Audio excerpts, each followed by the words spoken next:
தமிழுக்கும் அமுதென்று பேர் இன்பத் தமிழ் எங்கள் உயிருக்கு நேர் தமிழ் எங்கள் வளமிக்க உளமுற்ற தீ எங்கள் வாழ்வும் எங்கள் வளமும் மங்காத தமிழ் என்று சங்கே முழங்கு உண்மையைத் தேடி உன்னதத்தை நாடி இனிய தமிழ் அமிர்தம்.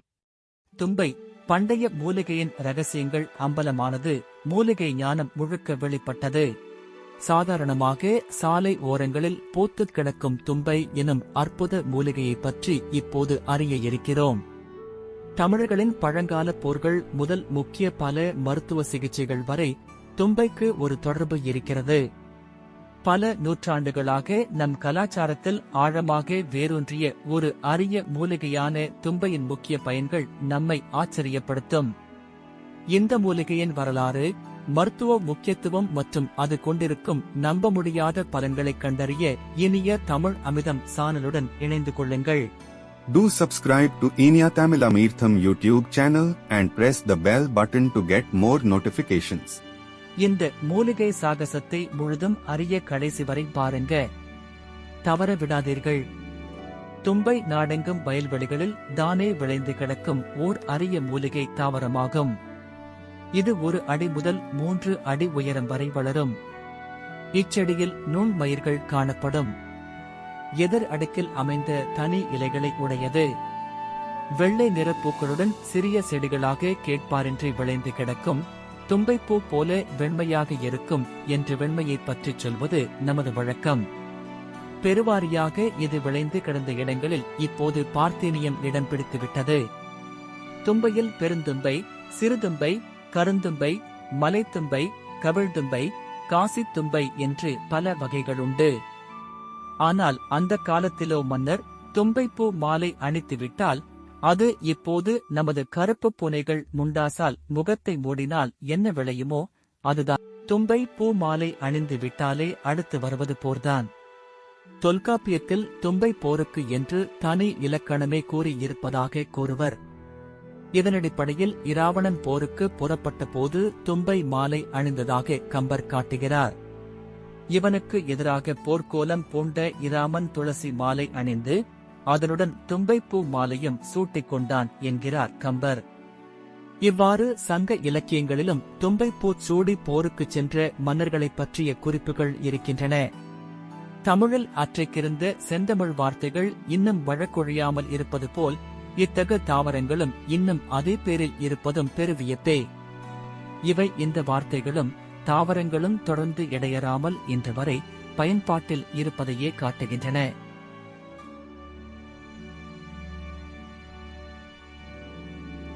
கழுதை தும்பை எனும் கவிழ் தும்பை மூலிகையால் அரையாப்பு கட்டி, வாத நோய், இரத்தமும் சீதமும் கலந்த வயிற்றுப்போக்கு அத்தனையும் நீங்கும் என்கிறார் ஒரு சித்தர் அவரது பாடலில். இதன் தாவர பெயர் லியூகாஸ் ஆஸ்பெரா. குடும்பம் லேபியேட்டேசியா. தும்பை பூவையும் பெருங்காயத்தையும் அரைத்து சுத்தமான எண்ணெயில் கலந்து காய்ச்சி வடித்து வைத்துக் கொண்டு சொட்டு மருந்தாக காதிற்கு விட்டு வரக்காதில் சீழ்வடிதல் குணமாகும். தும்பை இலையை அரைத்து உள்ளுக்கும் கொடுத்து வெளியிலும் பூசினால் பூரான் கடி குணமாகும்.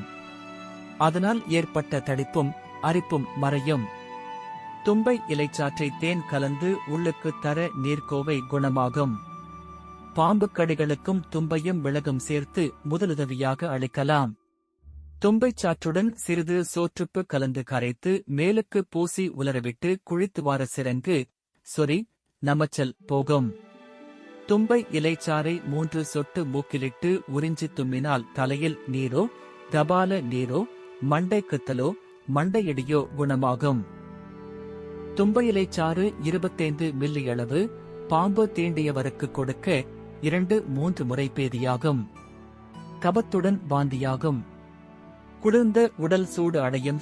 பொதுப்பானையில் பச்சரிசி, பாசிப்பயிறு பொங்கி உப்பில்லாமல் சாப்பிட வேண்டும். ஒரு நாள் முழுவதும் பாம்பு தீண்டியவரை தூங்காமல் பார்த்துக் கொள்ள வேண்டும். 3 நாட்கள் உப்பில்லாமல் பொங்கல் செய்து கொடுக்க நஞ்சு இறங்கும். மயங்கிய நிலையில் இருந்தால் சாற்றினை நசியமிடலாம். நசியத்தில் தெளியவில்லை என்றால் இறப்பது உறுதி. நச்சு முறிவில் தும்பை தனித்து ஒரு இடம் பெறுகிறது.